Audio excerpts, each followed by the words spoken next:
I am Grant Harrison, VP of Sustainable Finance and ESG with Trellis, and I am lucky today to have Marie-Claire Franzen, Nature Lead at the Dutch Cooperative Bank Rabobank. Marie-Claire, thanks for joining us. Yeah, thank you, Grant. So Rabobank has deep roots, quite deep roots in the agriculture sector, 125 years deep, the Netherlands' oldest agricultural bank, with a goal to now be the food and ag bank of choice globally. Tell us a bit about what exactly it means to lead nature for the bank and what your broader team is working on. As you said, indeed, we are an international food and agri bank. And I think nature is in our DNA and in the DNA of our clients. Our clients work every single day with nature. That having said, we focus on the topics of climate, nature, and people. And I think the previous years, the attention was a bit more maybe on the topic of climate. And we are now, since a couple of years, really stepping up also when it comes to nature, which means that I'm currently running a multi-domain and cross-domain, cross-bank nature program in which we try to kind of embed nature in everything that we do in our core processes. So that goes from nature risk management, business opportunities, data analysis, policies, but also communications and reporting. And that's a journey. So we are in this journey together with a couple of partners. We are a TNFD Task Force member, but also partnering up with Business for Nature, for instance. And we signed the Pledge Finance for Biodiversity and also collaborate with WWF. On this journey you're on, that many other companies and financial institutions are also joining, as the momentum picks up on this collective journey, are there or is there a particular trend at the intersection of nature and finance that is perhaps overhyped? And similarly, or conversely, is there one that you think is underhyped in this space? Yeah. So I think in general, it's really good thing that nature is rising on the agendas for all type of organizations, especially also the interconnection between climate and nature and people, because I believe those should be really be integrated into our approaches. Overhyped, I know it's a bit difficult to say, obviously, but from my perspective, working for a bank, I do see a lot of attention on measuring nature and having these modeled metrics out there in order to try to capture the state of nature and trying to find a parallel with carbon emissions. And for us, that's just a bit difficult, and it also is depending on what purposes you use it for. So I totally understand that information should be out there for certain purposes. However, us being a bank, trying to steer our portfolios and our policies, we need different data. We need more client level granular data and need to keep things simple. So we're talking about water, we're talking about land use and land use change, and we're talking about pollution.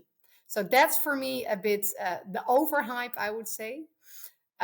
Underhype would for me be that until now there has not been so much attention for the cost of inaction with respect to climate and nature topics. So it is estimated that there is a loss of 10 trillion US dollar by 2050 in GDP, and that is huge. And I think that figure is out there. People are aware of it, but what does it actually mean for our regions, our countries, our sectors that we invest in, for us as a bank? And that is something that I think should gain more attention. I love it. Keep it simple and cost of inaction. Yeah. Those are the two over and unders I took away. Fantastic. Well, keeping with the keeping it simple, I'm going to take us to this little section we call the two-step. I'm going to say a word that I think is germane to how you spend your day-to-day work, and whatever comes to mind first, let us know. Dependencies. High dependency. Nice. I like that. It was an edit instead. I like that edit. We'll take it. Pollinators. Undervalued. Oostvaardersplassen. Help me out. Maybe this one won't make it in the end there. That was my attempt at your rewilding facility in the Netherlands. Am I getting the name wrong? Oostvaardersplassen. Oh, Oh, I knew there was a harder R sorry, in there. it's your pronunciation. Amazing, inspiring. Cooperative. Our roots. Cooperative, it being your roots. It does feel like a pretty notable differentiator of how you show up in the world as Rabobank and how you support the food and ag sector. Can I ask you to just expand on the importance of the cooperative nature of your bank's structure, especially as it pertains to tackling nature? We were founded by farmers. We don't have external shareholders in that sense. So we, as a cooperative bank, can really focus on those longer term topics that are so important. And I think nature, as well as climate, is per definition a topic that requires a long term vision and view. And that's helping us, I think, in our approach. Fantastic. Well, I'm going to gift you a tool that's going to help you immensely in your approach. We're going to call it a magic wand, and you get to use it one singular time with said wand and your one day, one big decision. What would you like to change?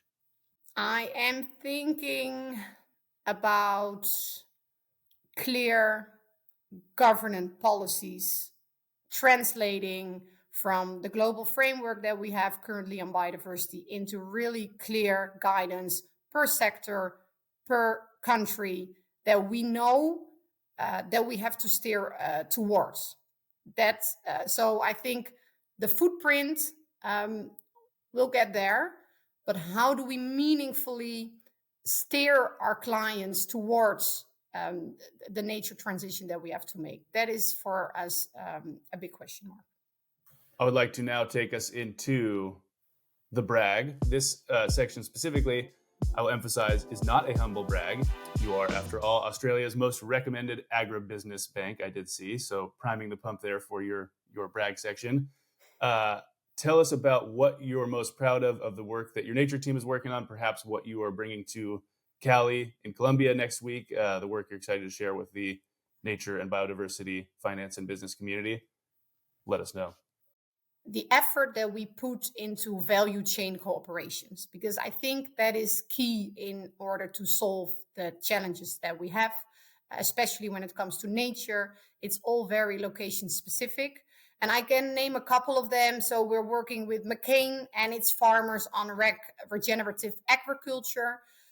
But also I think the biodiversity monitor is a good example of us working with WWF and Friesland Campina. That's the largest dairy producer in the Netherlands. And there we measure and we monitor on-farm biodiversity performance of our clients. And that's based on a couple of KPIs, a couple of data points. And if a farmer performs well on that monitor, we can grant some favorable financing conditions, for instance, a discount on an interest rate. And for instance, also the wholesaler provides a premium market price. So I think throughout this thinking in value change, partnering up, doing it together, and stimulating the client eventually to make that change is where we have the biggest chance of success. Awesome. Well, that is some brag-worthy work, Marie-Claire, and we are interested in the work, but we're also interested in the people like yourself who lead it and do it. Curious about something that has made you think differently, and I mean that in the sense of something you've read, something you have listened to, a conversation you've had, any kind of thought-altering experience that kind of pertains to the work you do leading nature at the bank. We would be very curious to hear it. It's a great question, actually, and I'd like to start with a little movie which is called Nature is Speaking, the voice of Julia Roberts, which is Mother Nature. And every time I see it, it's just giving me so much strength to work for this matter. So basically, the message is that nature doesn't need us; we need nature, and Mother Nature will fight back in her way. So that is also, in that sense, really making nature a human and a people topic. And that every time I see that movie or I show that movie, no further words are needed. Marie-Claire, thank you so much for taking some time to tell us a little bit about your work, how you're thinking about it, and seriously appreciate you sharing with us in the Trellis studio. Thank you very much. Very nice conversation.